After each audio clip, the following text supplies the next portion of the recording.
नमस्कार, मैं आपका डॉक्टर रविशंकर पोलिशेट्टी, पॉलीसाइंटिफिक आयुर्वेद का सृष्टिकर्ता और इसका रिसर्च काफ़ी किया है हमने।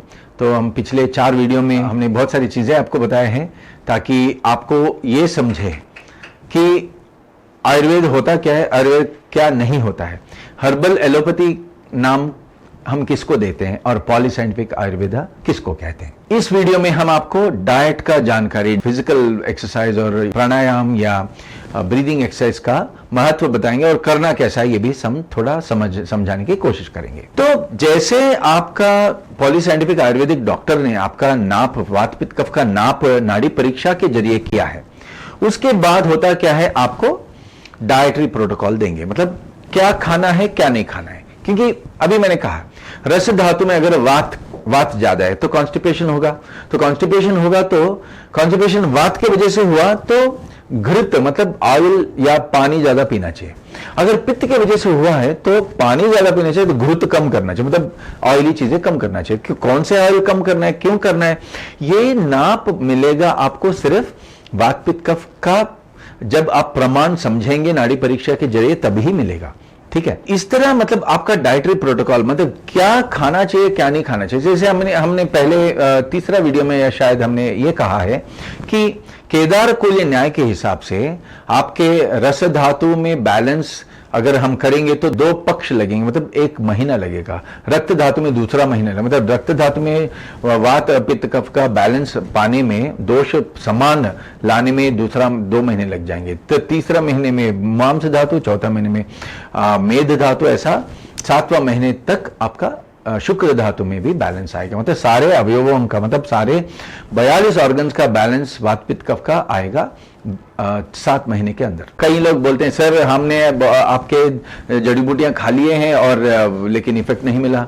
और डाइट का पूछते हैं तो बोलते हैं नहीं, हम डाइट फॉलो नहीं कर पाए, हम बहुत ज्यादा ट्रैवल में होते हैं। तो हम बोलते हैं मत लीजिए हमारे सप्लीमेंट्स, क्योंकि इससे आपका खर्चा ज्यादा हो जाएगा। हमें आपका खर्चा नहीं करवाना है, क्योंकि हम ये मानते हैं अगर ये नॉलेज सब लोगों को होगा, जिस तरह हमारे पुराने जमाने में भारत में हर घर में आयुर्वेद था, गृह आयुर्वेद के नाम के तौर। जब गृह आयुर्वेद होगा तो आपके मतलब माताजी, आपके घर में औरतें, आपको मतलब अगर सर्दी हो गई समर में तो आपको मालूम है उनको सिर्फ छाछ देनी है। वही सर्दी अगर वर्ष ऋतु में होता है तो आपको छाछ नहीं देंगे, छाछ से आपको सर्दी और ज्यादा हो जाएगा। वर्ष ऋतु में, वर्षा ऋतु में आपको दूध के अंदर, पतला दूध के अंदर थोड़ा सा काली मिर्च और शुंठी मतलब अदरक देके थोड़ा, मतलब उसमें शुगर नहीं, शहद डाल के देंगे तो उससे आपका सर्दी कम हो जाएगा। और वही सर्दी अगर विंटर में मतलब शीत ऋतु में होगा तो आपको क्या देंगे, बहुत फैटी मिल्क में, मतलब बफेलो का मिल्क में अदरक, काली मिर्च, कुरकुमा मतलब हल्दी, उसके साथ शहद डाल के उसको घोल के मतलब पिला देंगे तो आपकी सर्दी निकल जाएगी। तो मतलब सेम सर्दी है और 3 तरह के ट्रीटमेंट प्लान है। क्यों? क्योंकि पहले इंस्टेंस में आपको पित्त की वजह से, और दूसरे इंस्टेंस में आपको कफ की वजह से, और तीसरे इंस्टेंस में वात की वजह से। उसके हिसाब से आपका ट्रीटमेंट बदलता है, उसी के हिसाब से आपका डाइट भी बदलता है। तो ये डाइट फॉलो करना बहुत जरूरी है। अगर नहीं फॉलो कर पाएंगे तो हमारा ट्रीटमेंट से कोई फायदा नहीं होगा, ये मैं कहना चाहता हूं। तो उसके साथ साथ एक्सरसाइज का बहुत महत्व है। तो एक्सरसाइज मतलब बहुत सारे लोग सोचते हैं यार हम योगासन कर रहे हैं, तो ये योगासन बहुत जरूरी है। और ये मसल्स का स्ट्रेच के लिए, मसल्स का स्ट्रेंथनिंग के लिए, मतलब मांस धातु का पोषण के लिए एक्सरसाइज बहुत इंपॉर्टेंट है। तो मांस धातु में क्या है, प्रोटीन है और मतलब और थोड़ा ऑयल और एक्सरसाइज, इसकी वजह से मांस धातु का बल बढ़ता है। और ये मांस मतलब मसल्स हमारे बॉडी के अंदर क्यों चाहिए, क्योंकि जॉइंट्स को सपोर्ट करने के लिए, संधि का सपोर्ट देता है मांस। ठीक है, तो ये मांस का स्ट्रेट फॉरवर्ड मतलब आसन की वजह से आपका मसल्स का स्ट्रेंथनिंग होता है, नंबर 1। और बहुत सारे लोग आते हैं सर मैंने सूर्य नमस्कार किया और मेरे पीठ में दर्द होना शुरू हो गया, पहले नहीं था।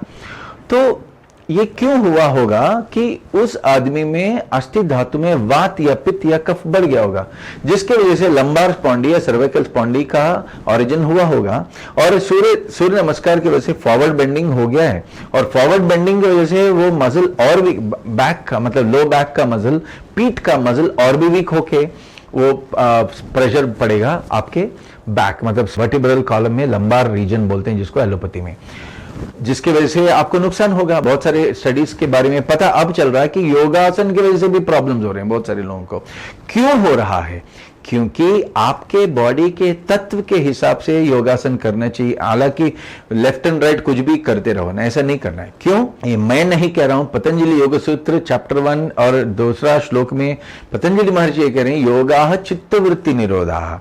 तो योग करते क्यों है? योग करते हैं चित्त के अंदर जो वृत्तियां हैं उनके निवारण के लिए, निरोध के लिए करते हैं।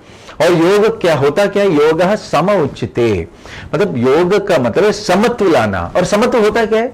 समदोषाः समग्निश्च समधातुमल क्रिया। देखिए ये बहुत बड़ा मैथमेटिकल इक्वेशन है, बहुत बड़ा एडवांस साइंस है। तो इसलिए ऐसा कुछ भी आजमाना नहीं है, 10 मिनट वीडियो देखते हैं और कुछ भी आजमाते रहते हैं, इसकी वजह से बहुत सारे नुकसान हो रहे हैं लोगों को। तो इसलिए ये योगासन करना बहुत महत्वपूर्ण है, बहुत इंपॉर्टेंट है, लेकिन कुछ भी करना सही नहीं है। इसलिए हमारे यहां आपके बॉडी के अंदर वात पित्त कफ को नाप के उसका बैलेंस के लिए जो भी योगासन की जरूरत होती है वो हम बताते हैं, ठीक है। और उसी तरह प्राणायाम, कुछ लोगों के अंदर पित्त ज्यादा होता है और भस्त्रिका करनी शुरू कर जाते हैं, जिसकी वजह से और भी पित्त बढ़ता है। और पित्त कुछ भी अति सर्वत्र वर्जित है, ठीक है। कुछ भी ज्यादा होना, कोई भी दोष का या पोषक तत्व का ज्यादा होना भी गलत है बॉडी के अंदर। तो इसीलिए अति सर्वत्र वर्जित ये हर जगह लागू होता है। और हर एक आदमी का अपना वात पित्त कफ के उस समय के मतलब इसको विकृति बोलते हैं, विकृति के हिसाब से आपका वात पित्त कफ का नाप लेके उसके हिसाब से आपको प्राणायाम या योगासन करना ही सही है। योगासन का एक इंपॉर्टेंट साइंटिफिक रीजन भी ये है कि हमने एनिमल एक्सपेरिमेंट्स में दिखाया है कि जंतु परिशोधन में ये देखा है कि जब योग की वजह से हो रहा क्या है, आपका मसल स्ट्रेच हो रहे हैं ना, जब स्ट्रेच होता है, स्ट्रेच रिसेप्टर्स करके कुछ होते हैं बॉडी के अंदर रिसेप्टर्स, वो एक्टिवेट होते हैं। उसके वजह से क्या होता है, खून के अंदर कम ऑक्सीजन होने बावजूद भी आपका फंक्शन नॉर्मल होता है। ये हमने दिखाया कि मतलब आदमी क्या होता है, दिन भर रात भर मतलब काम करता है जो स्ट्रेस में रहता है, स्ट्रेस की वजह से नसें बंद होते हैं, नसें बंद होने की वजह से ऑक्सीजन कम मिलता है।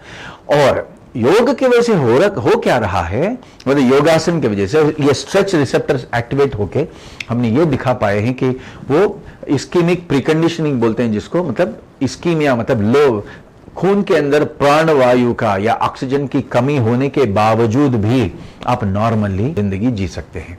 ऐसा हमारा बॉडी प्रोग्राम हो जाता है। बहुत सारे प्राणायाम है, शीतली है। अगर आपको ऑलरेडी वात या कफ ज्यादा है, शीतली से आपको कोई फायदा नहीं, और भी बॉडी के अंदर हीट कम हो जाएगा।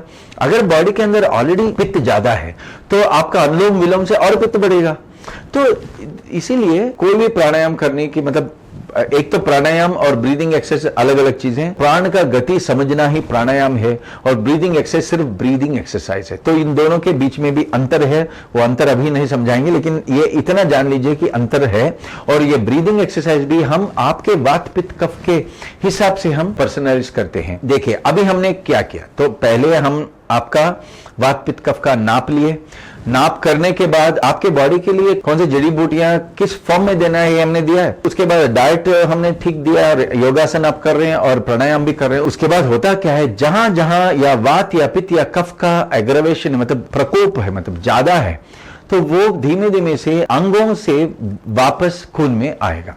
जब ये खून में आता है उसको हमें फ्लश करना है। अगर भूमि का थोड़ा हिस्सा गंदा हो जाता है तो आप क्या करते हैं, पानी छिड़क के ना उसको साफ कर देते हैं। तो उसी तरह जब ये वात का या पित्त का या कफ का एक्सेस जो भी है अंगों में, वो हमारी ट्रीटमेंट की वजह से वो फिर से ब्लड में जब जाता है, दो चीजें होते हैं। आपके अंदर कुछ लक्षण ऐसे आते हैं कि गर्मी बढ़ रहा है, या मेरे को बहुत टायरसम मतलब बहुत मैं आलसी बन जा रहा हूं, या मैं बहुत लेजी बन रहा हूं, या मैं बहुत निरुत्सुक हूं, तो ऐसे सिम्टम्स होते हैं। तो इसका ये मतलब है कि आपके टॉक्सिन्स जो अंदर रह गए हैं वो ब्लड में आए हैं, उस ब्लड से आपको फ्लश करना है। फ्लश कैसे करना है, जो हम सौंफ का पानी या साबूदाना का पानी, राइस का पानी, मतलब कुछ ऐसे सूप्स के प्रिस्क्रिप्शन देते हैं जिसकी वजह से बॉडी को हम फ्लश करते हैं। जैसे फ्लश करेंगे आप आपके डिटॉक्सिफाई हो जाएंगे और तंदुरुस्ती फील करना आप महसूस करेंगे।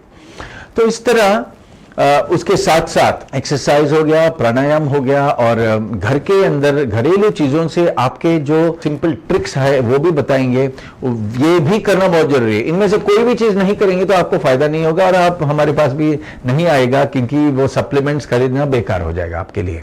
ठीक है, आपका पैसा बर्बाद करना हमें कोई खुशी नहीं देता है, क्योंकि पैसों के लिए नहीं हम कर रहे हैं, नंबर 1। और नंबर 2 ये है, उसके साथ साथ बॉडी को ऑयल अप्लाई करना, क्योंकि त्वचा मतलब स्किन की हेल्थ के लिए नहीं है सिर्फ ये, बॉडी को ऑल्टरनेटिव ट्रीटमेंट है ये भी। ऑयल कुछ है, न्यूटेक्स ऑयल करके हम एक ऑयल देते हैं हम आपको, उसके जरिए आपको या ऑयल मसाज पे जाना होगा। पंचकर्मा जब करना होगा तो हम बताएंगे कहाँ जाना है, कैसे करना, क्या क्या पंचकर्मा के ट्रीटमेंट्स करने हैं, और ये भी बताएंगे कि न्यूटेक्स ऑयल जब आप लगाएंगे तो वो जाएगा जिस्म के अंदर डेफिनेटली। उसके साथ क्या होता है, कुछ टॉक्सिन्स को वो बाइंड कर देता है। 2 तरह के टॉक्सिन्स, मतलब 2 तरह के मेथड्स होते हैं आयुर्वेद में, शोधन और शमन। शोधन का मतलब है टॉक्सिन जो भी अति है बॉडी के अंदर, वात का अति या पित्त का और या कफ का अति जो होता है, वो अति को बाहर निकालने का प्रक्रिया जो है उसको शोधन बोलते हैं। उस अति को अगर बाहर निकाल नहीं पा रहे हैं, तो कुछ होता है, कुछ टॉक्सिन्स होते हैं जो निकलते हैं, उनको हम शमन करते हैं। शमन का मतलब है उनका पैसिफिकेशन करते हैं ऑयल के जरिए। तो इसलिए ऑयल लगाना बहुत इंपॉर्टेंट है। ऑयल नहीं लगाएंगे तो भी आपका ट्रीटमेंट नहीं ठीक होगा। तो इसलिए ऑयल लगाने हैं, और अणु तैल या षटबिंदु तैल के जरिए आपके नासिका रंध्र में या कानों में ऑयल डालना, मतलब कौन सा ऑयल किसको सूट करता है, कौन सा ऑयल किसको खाना है। मतलब हम सोचते हैं कोकोनट ऑयल, कुछ लोग बोलते हैं यार कोकोनट पीते जाओ। कोकोनट सिर्फ वात के लोगों को लिए अच्छा है, पित्त और कफ के लिए अच्छा नहीं है। कुछ लोग बोलते हैं आप ऑलिव ऑयल पीजिए, ऑलिव ऑयल सिर्फ पित्त के लिए सही है। मतलब कौन सा ऑयल किसको खाना है, कौन से जड़ी बूटियां किसके लिए सही है, कौन सा गलत है, आपकी तंदुरुस्ती के लिए कौन सा डाइट अच्छा है, कौन से बॉडी के लिए ऑयल्स अप्लाई करना अच्छा है, कौन सा एक्सरसाइज अच्छा है। अगर फिजिकल फिटनेस पे आप ध्यान देना चाहते हैं, जिम में जाना चाहते हैं, जिम में कौन से एक्सरसाइजेस के साथ आपको शुरू करना है, कौन से एक्सरसाइज नहीं करने हैं, तो ये हम सब बताते हैं। ये पूरा हमारा ट्रीटमेंट है। तो इसको इस जरिए से हम ट्रीटमेंट करके हमने पाया क्या है, बहुत सारे लोग जिनका एलोपैथी में कोई और रास्ता नहीं है, क्योंकि एलोपैथी देखिए बहुत महत्व साइंस है, उसमें कोई मैं खुद एलोपैथी डॉक्टर हूं और मैंने देखा है बहुत फायदा होता है एलोपैथी में। लेकिन ऐसे बीमारियां हैं, ऐसे एंड स्टेज डिसीजेस होते हैं जिनमें हम कुछ नहीं कर पाते हैं। लेकिन ये आयुर्वेद और एलोपैथी को या पॉलीसाइंटिफिक आयुर्वेद के माध्यम से हम ट्रीटमेंट जब करते हैं, एंड स्टेज डिसीजेस भी ट्रीट होते हैं, जैसे एंड स्टेज हार्ट डिसीज हो, एंड स्टेज कैंसर्स हो, एंड स्टेज डायबिटीज हो। मतलब एंड स्टेज मतलब उसको रिफ्रैक्टरी डायबिटीज बोलते हैं। मतलब रिफ्रैक्टरी का मतलब है जितने भी दवाएं दो उनका ब्लड ग्लूकोज घटता नहीं है। किसी को बीपी हो गई है, हाइपरटेंशन हो गया है, जिंदगी भर दवाइयां खाने में, लेकिन हमने ये देखा है कि कम से कम 80 से 90% लोगों के अंदर बीपी कम हो जाता है, तो डायबिटीज नॉर्मल हो जाता है। कुछ लोगों का नॉर्मल अलग होता है, वो उस टाइम समझाएंगे। सर्वाइकल स्पॉन्डिलोसिस हो, लंबार स्पॉन्डिलोसिस हो, या पीसीओडी हो, एलर्जी हो, या स्टेरॉइड डिपेंडेंट आस्थमा हो, या स्टेरॉइड से भी आपका आस्थमा नहीं घट रहा, ऐसे लोगों को भी काफी फायदा हुआ है। तो इसलिए एंड स्टेज में कोई भी होंगे जरूर हमारे पास आइएगा, और हम एलोपैथी आयुर्वेद और दोनों को मिला के एक साइंटिफिक प्रक्रिया के जरिए, मतलब एलोपैथी डॉक्टर्स है यहाँ पे, आयुर्वेद के डॉक्टर्स है और फार्मडी के भी डॉक्टर्स है, हम तीनों ग्रुप के डॉक्टर्स हम सही एनालाइज करके ना आपका ट्रीटमेंट हम प्रोटोकॉल बनाते हैं, बताते हैं, और उसके साथ आपके ट्रीटमेंट जब तक नहीं खत्म होता है तब तक हम आपके साथ हैं। आपको कॉल करने का एक डॉक्टर का नंबर देंगे, वो कंटिन्यूसली टच में रहते हैं आपको। तो इनमें से मैंने जब जो कहा है ये 5 चीजें हैं। एक तो जड़ी बूटियां, हर्बल सप्लीमेंट जो हम बोलते हैं, 2 diet, 3 physical exercises, 4 breathing exercise, 5 home remedies. Home remedies में क्या है, बॉडी के ऊपर ऑयल लगाना, नासिका रंध्र और कानों में ऑयल, ये सूप्स, सौंफ का पानी पीना या बार्ली का पानी या राइस का पानी या साबूदाने के पानी, अगर इनमें से कोई भी एक चीज नहीं कर पाते हैं तो आपको हमारा ट्रीटमेंट का फायदा नहीं होगा, आपका पैसा का नुकसान हो सकता है। इसलिए अगर जिसने किया है, हम बहुत सारे ऑटोइम्यून डिसऑर्डर्स ये सब ट्रीट किए हैं, बहुत सारे पेशेंट्स को, मतलब पिछले 20 साल में करीबन 25,000 पेशेंट का फायदा हुआ है। 900 हार्ट के पेशेंट्स थे और करीबन 2,000 कम से कम डायबिटीज के पेशेंट्स थे, और ऑटोइम्यून डिजीजेस लाइक SLE है, लूपस नेफ्राइटिस बोलते हैं, मल्टीपल स्क्लेरोसिस है, रूमेटॉइड आर्थराइटिस है,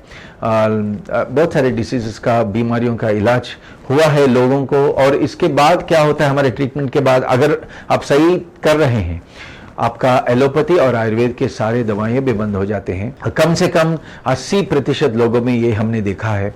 तो इसीलिए इसका फायदा उठाएं और जरूर पॉलीसाइंटिफिक आयुर्वेद को आजमाइएगा। Thank you very much. ये मानते हैं कि अगर ये साधना को सही तरीके से हम आगे बढ़ाएंगे, हम मतलब आप और हम मिलकर आगे बढ़ाएंगे ना, भारत को हम एक सुपर पावर बना सकते हैं, और खुद के बल पर। यानी कि कहीं और से कोई टेक्नोलॉजी है उसके बल से हम नहीं बनाने की जरूरत ही नहीं है। हमारे खुद के भारत के अंदर इतनी संस्कृति है, उस संस्कृति की, भारत के ऋषियों मुनियों की वजह से इतना सारा संहिता का ज्ञान है। इस ज्ञान के बल पर हम भारत को पूरा पुनः खड़ा कर सकते हैं, और हम ये बिल्कुल मानते हैं कि जब हम संहिताओं के बल पर खड़ा होते हैं तो तभी भारत रहेगा। Thank you very much. नमस्कार।